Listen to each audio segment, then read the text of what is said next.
Hey guys, Dave Moore, idavemore.com, coming at you with the video on stippling, the stippling questions video. As I said in my past stippling video, I couldn't answer all of the questions while I was actually stippling the gun, so I figured I would make a second video and I would answer the questions that I received, at least to the best of my knowledge. So I'm just going to dive right in. I do have them on my phone here, so I can read them and not have to memorize them.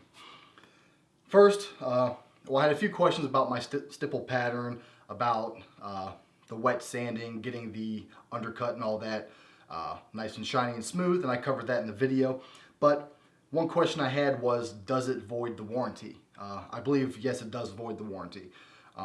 Any modifications like that that you do to a Glock, I am almost certain that it does void the warranty. So if you were to screw it up or something were to go wrong with it, Glock would not replace it or would not fix it because you have modified it. Another one was, does it hurt the resale value? And it can go both ways there. It might hurt the resale value if you do a bad job on it and it looks like crap, then people aren't going to want to buy it. But it can improve your resale value because it looks good, it has better functionality, and whoever's buying it, is more appealing to that person. So it really all depends on who you're selling it to. If you're trying to sell it to an old FUD down the road, he probably won't like it, so he's not going to want to pay what you want for it. If you're selling it to a guy like me or to other like-minded tactical individuals, then yeah, it might be you might be able to get a little bit more money out of it. So in my opinion, it all depends on the demographic that you're trying to sell it to. Mistakes that can be made, I've pretty much talked about those in the video. It's really hard to make a mistake, and I guess the biggest mistakes you could make are with the Dremel. The dremeling process is probably the one thing that you could screw up if you were to screw up anything.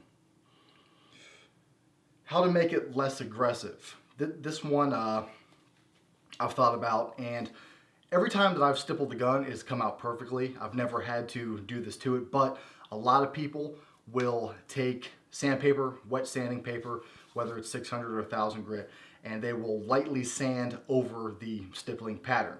So if there are any high spots or spots that are digging in your hand, you can wet sand it, or dry sand it, I guess, to get those peaks off and a little bit smoother.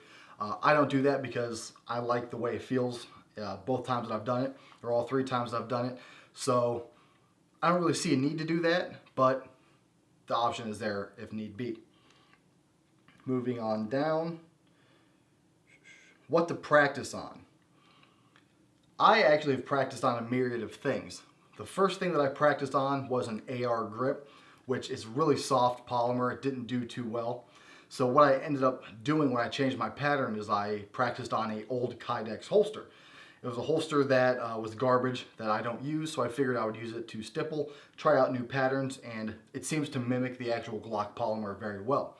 Another guy, Garrett Herndon, who one of my buddies from another state, never actually met him, but he's a good dude. He says that he practices on the Glock box, which is a great idea. If you're not planning on reselling it or you don't care about that Glock box, it has a very similar, if not identical, type of polymer plastic to the actual Glock, and you can practice right on there, and you have a big surface area to practice on. What happens if you punch through? You're not going to punch through. You have to really try to punch through, and I don't think it's going to happen. If it does happen, then what you're going to want to do is inside of the mag well there, you're going to want to smooth that out as best you can so that the magazines will go in and fall free with ease, but I really don't see you actually punching all the way through. Competition rules. I don't know. I've heard anything from you can't have it stippled forward of the trigger and all that. That's something that you're going to have to look at the IPSC IDPA rules and regulations, because I have no idea, to be honest with you. So I'm not even going to try to answer that because I have no idea.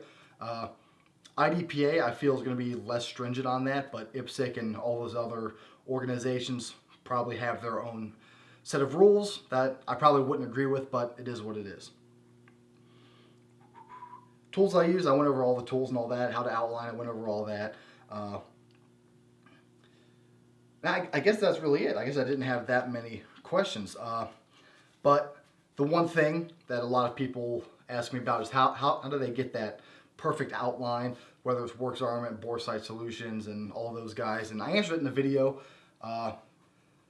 I think a lot of them do use CNC machines or a mill, but I have heard that one of them uses it all by hand, does it all by hand.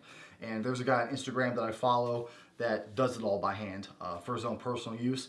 And it just uses that carving tool on the Dremel and just kind of goes over it very carefully, very precisely. And that is one thing that you could screw up if you're trying to do that or trying to carve it out. If you screw it up, it's going to look bad. Might not be able to fix it. So that's all the questions I had. I thought I had a lot more, but I guess I didn't. I guess I covered quite a few of them in the actual video itself. So let me know if you have anything else, but until then, keep shooting, guys.